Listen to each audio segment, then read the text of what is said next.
Bismillahirrahmanirrahim. Assalamualaikum warahmatullahi wabarakatuh.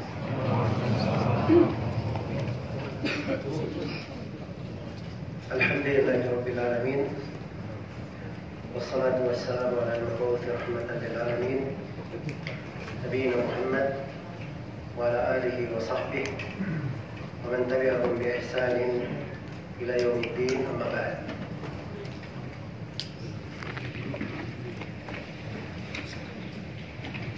Kaum muslimin dan hadirin rahimani wa rahimakumullah. Alhamdulillah, kita bersyukur kepada Allah Subhanahu wa taala dipertemukan di masjid yang mulia ini. Semoga Allah Subhanahu wa taala memberi pahala yang sebesar-besarnya kepada pihak takmir masjid dan seluruh teman-teman yang menjadi sebab terselenggaranya acara ini. Dan semoga Allah Subhanahu wa taala selalu memberkahi kita semua di dalam segala makna kebersamaan kita dan pada perkumpulan kita di posisi-posisi ketaatan dan ibadah kepada Allah Subhanahu wa taala. Innahu waliyyu dzalika wal qadiru alaih. Kemudian saya bermohon kepada Allah Subhanahu wa taala semoga Allah memberikan kepada kita semua ilmu yang bermanfaat, berbuat dengan amalan yang saleh, melembutkan hati-hati kita semua dengan keimanan, petunjuk dan hidayah. Dan semoga Allah Subhanahu wa taala menganugerahkan kepada kita semua al-qabul, penerimaan pada segala ibadah yang kita lakukan kepada Allah Subhanahu wa taala. Tema yang dipilih oleh teman-teman dari pihak takmir masjid di malam hari ini adalah tema yang sangat penting sekali dan sangat berharga sekali, karena kita ingin mengambil benang merah kesimpulan dari para imam empat, bagaimana mereka beragama dan bagaimana mereka berkeyakinan.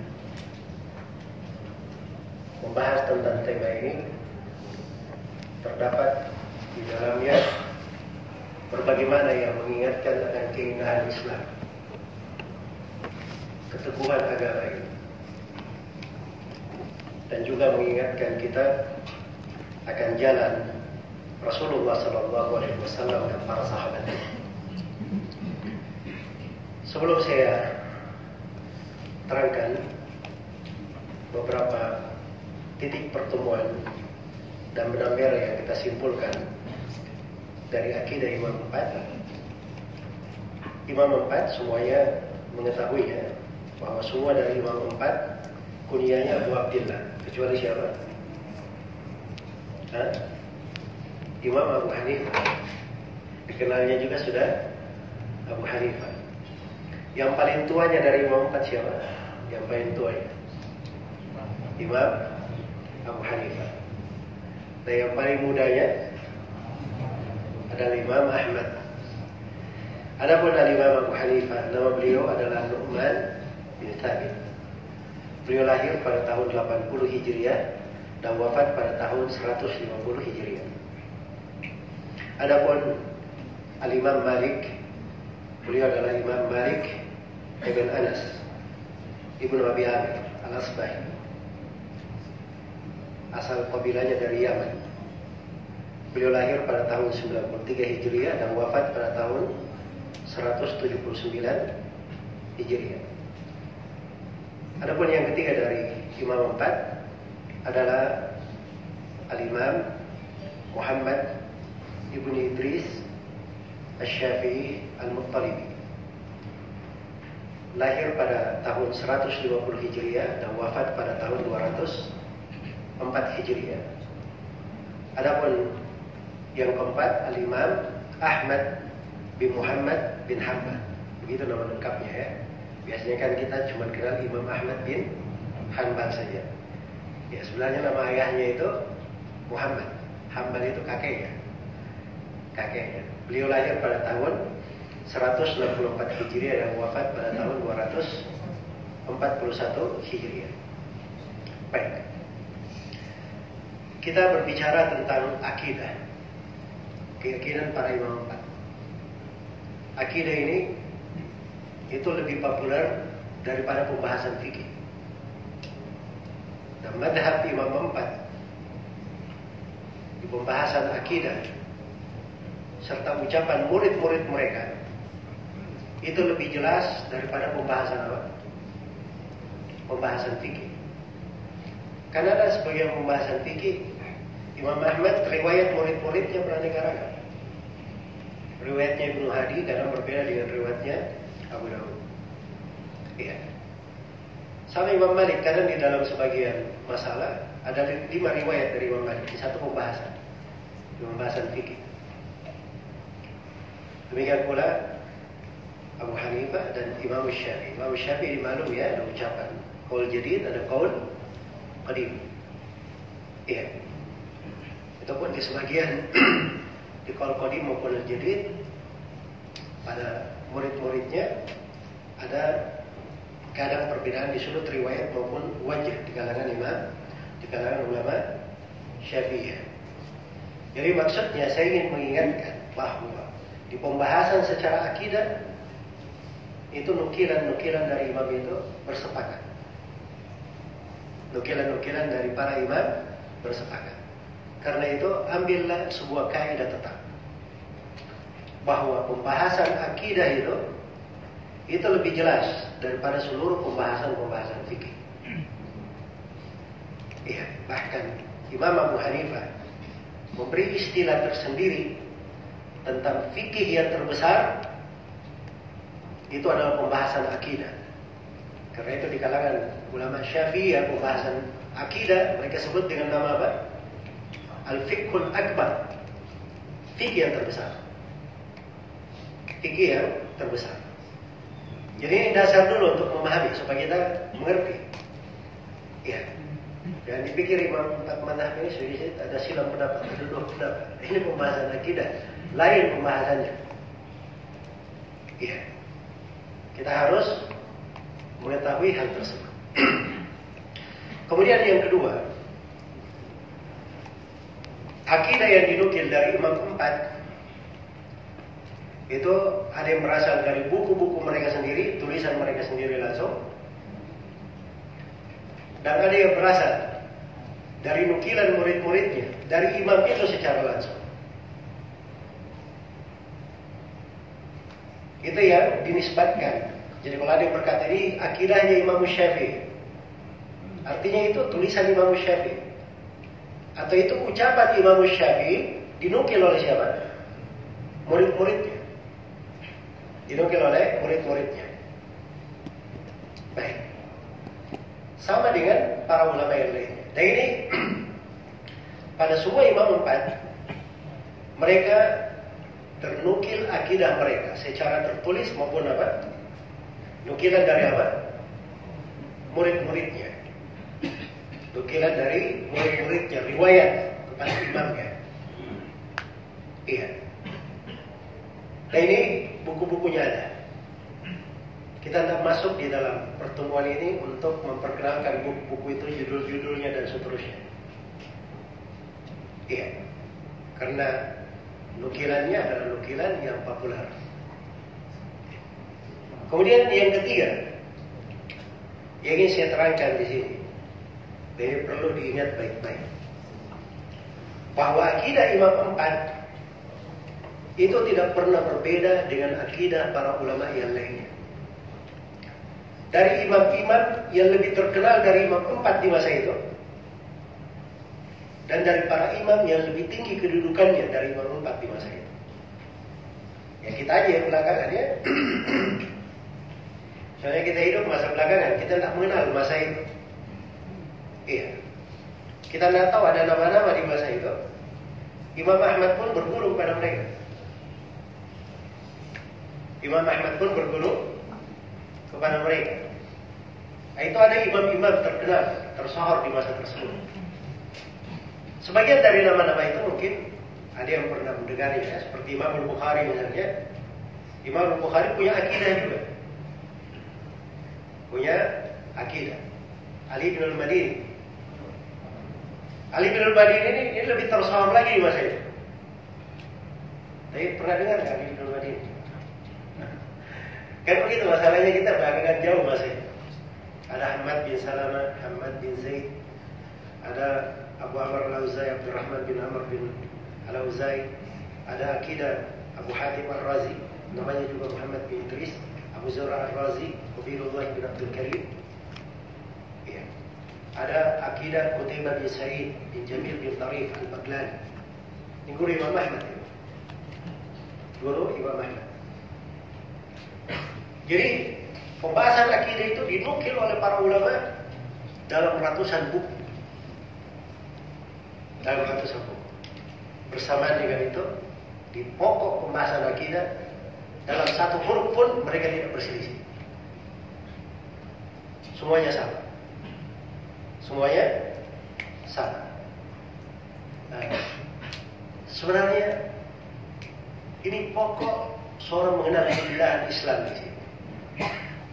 Dan mengetahui bahwa Islam ini adalah agama yang dijaga dan dipelihara oleh Allah Subhanahu wa Ta'ala. Baik, waktu membatasi kita. Saya ingin menarik 10 benang merah dari hal-hal yang disepakati di tengah imam 4 mazhab pada uraian akidah mereka. Benang merah yang pertama, imam 4 sebagaimana para imam yang lainnya di dalam akidah itu selalu sama di dalam sumber dan cara berdalilnya. Selalu sama di dalam sumber pendalilan dan cara apa? Cara berdalilkan. Iya. Jadi dulu harus dipahami. Kalau ingin belajar akidah, perhatikan dulu sumber akidahmu dari mana. Diambilnya dari mana?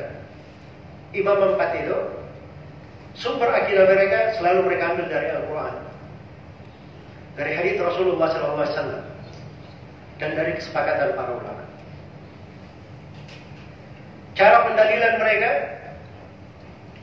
itu juga adalah cara pendalilan yang dimaklumi di dalam menafsirkan ayat-ayat atau menjelaskan hadits-hadits Rasulullah Sallallahu Alaihi Wasallam. Dan imam kita, Imam Syafi'i rahimahullah, itu sosok yang paling menonjol di dalam hal tersebut. Karena itu tidak diketemukan dari akidah Imam 4 keluar dari sumber pengambilan atau berbeda dalam sumber pengambilan dan cara berdalilkan. Karena sumber pengambilannya dan cara berdalilnya sama, kelihatan bahwa akidah mereka pasti sama juga dari pokok keyakinan dan akidah mereka. Baik, itu benang merah yang pertama. Karena itu siapa yang ingin belajar akidah yang benar harus dia rapikan dari mana sumber akidah itu. Dia mengatakan misalnya sebuah keyakinan, tanyakan apa dalilnya. Apa dalilnya? Tidak mungkin ada keyakinan tidak ada dalilnya. Apalagi ini hal yang diwarisi dari Rasulullah Sallallahu Alaihi Wasallam. Iya. Jadi sumbernya ada. Cara berdalilkan juga ada. Cara berdalilkan di pembahasan melihat Allah pada hari kiamat. Semua imam 4 menetapkan bahwa Allah akan dilihat pada hari kiamat. Dilihat pada hari kiamat. Dan dari kenikmatan terbesar penduduk sorga, mereka akan melihat Allah di dalam sorga dan melihatnya dengan mata kepala mereka. Mereka berdalilkan dengan ayat tahiyyatuhum yawma yalqawnahu salam.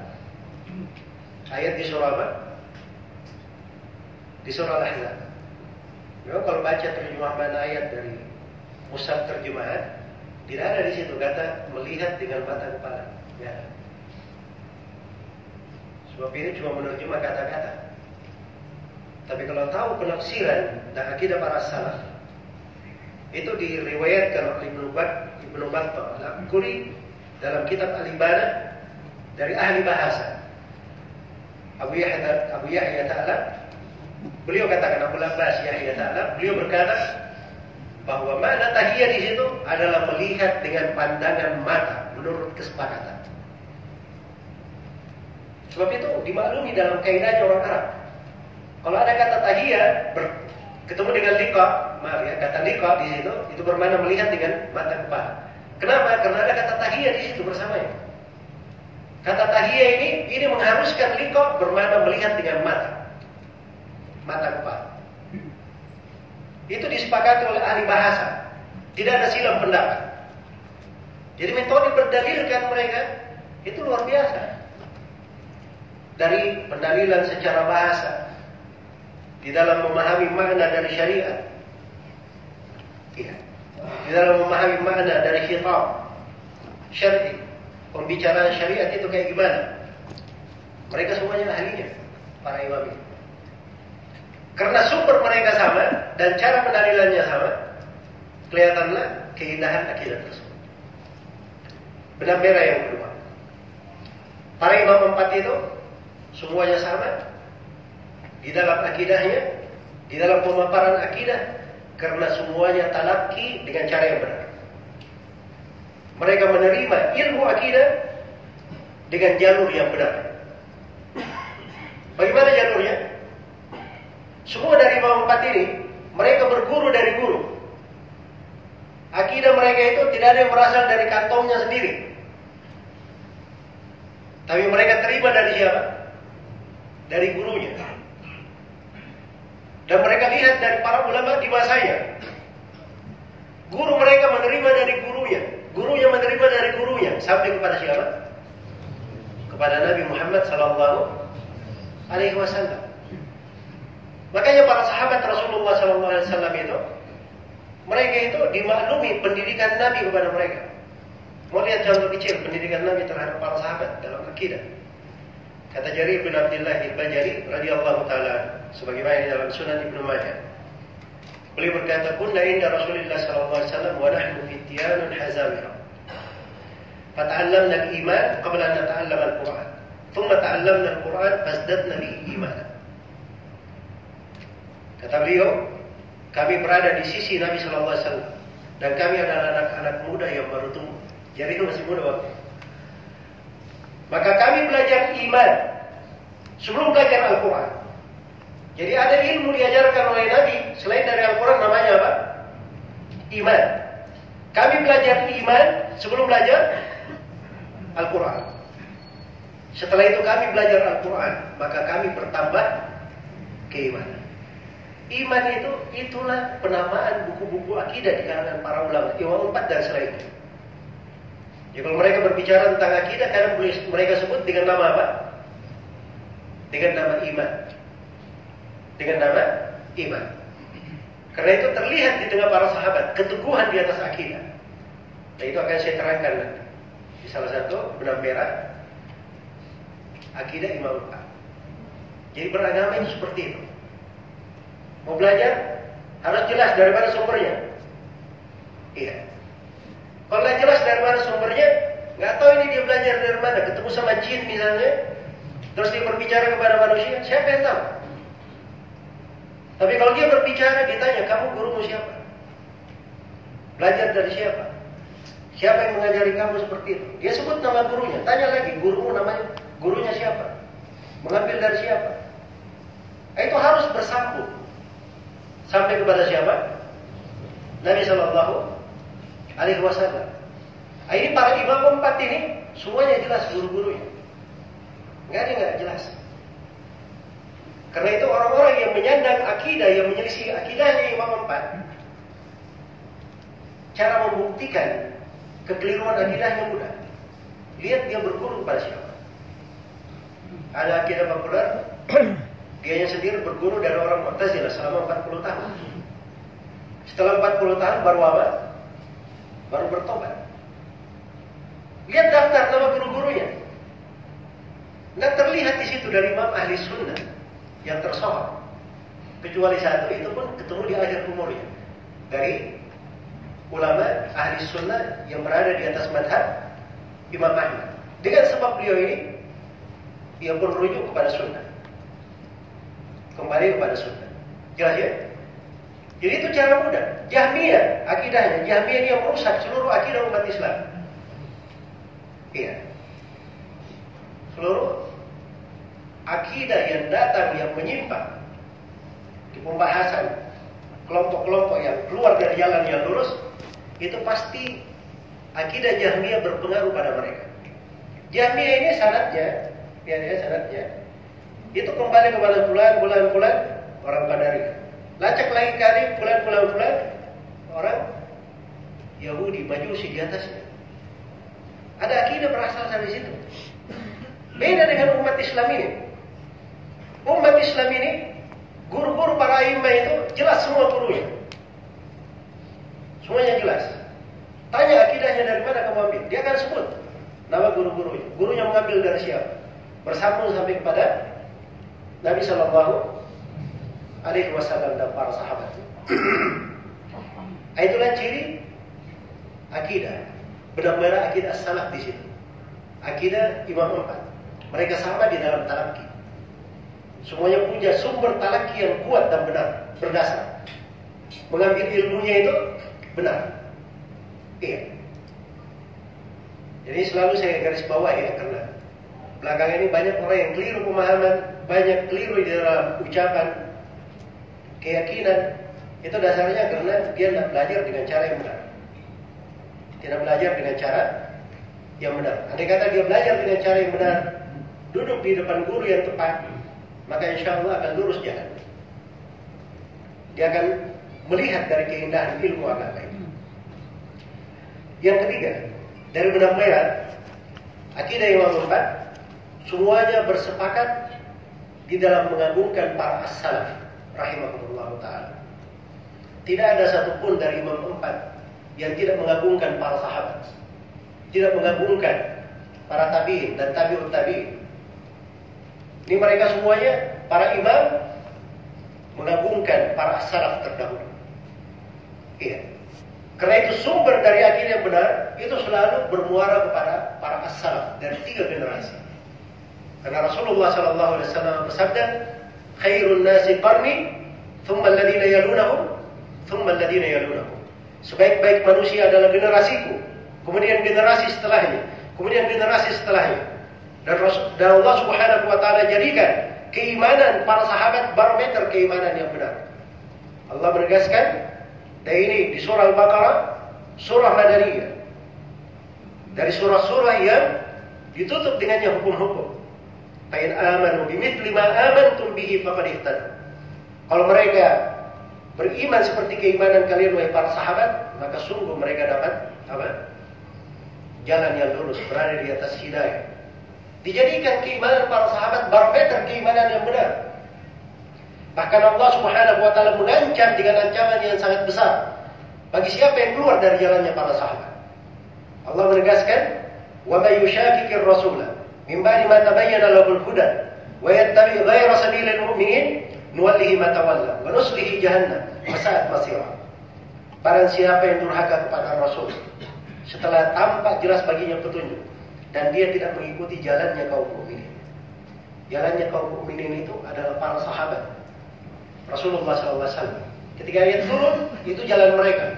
Dan jalan mereka inilah yang diikuti oleh umat setelahnya, yang disepakati.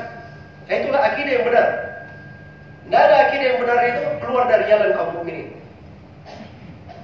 Tidak ada akidah itu yang hari ini si pencetusnya berucap begini, besoknya pengikutnya ada pendapat lain. Pencetusnya mengatakan sifat yang ditetapkan cuma 7 saja. Datang pengikutnya setelahnya dia buat sifat yang ke-8. Di pembahasan takdir, memahami makna al-kasb, ada 14 pendapat. Mana ada akidah seperti itu? Kebingungan. Tapi akidah yang benar diambil dari para salaf, itu jalannya jelas, terang. Iya. Selalu bermuara ke sumber yang benar. Makanya siapa yang keluar dari jalan mereka, nuwallihi ma tawalla, kami akan biarkan mereka larut di dalam kesesatannya.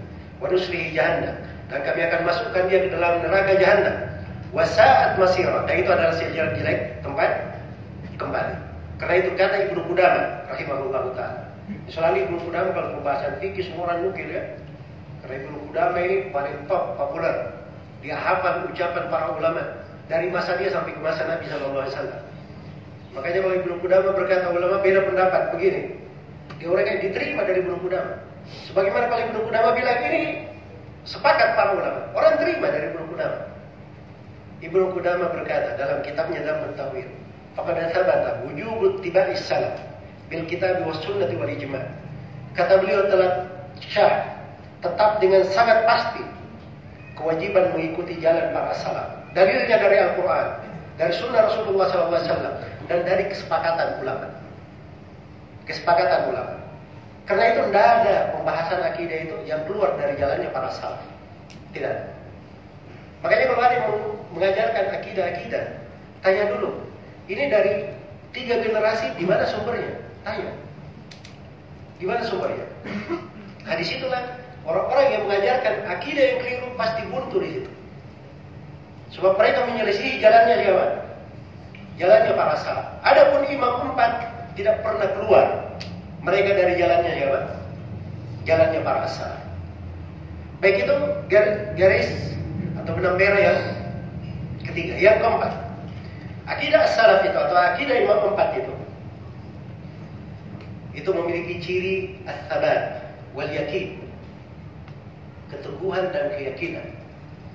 Pasti mereka bicara sesuatu yang meyakinkan. Orang yang belajar akidah itu, semakin dia belajar dia semakin yakin. Semakin yakin.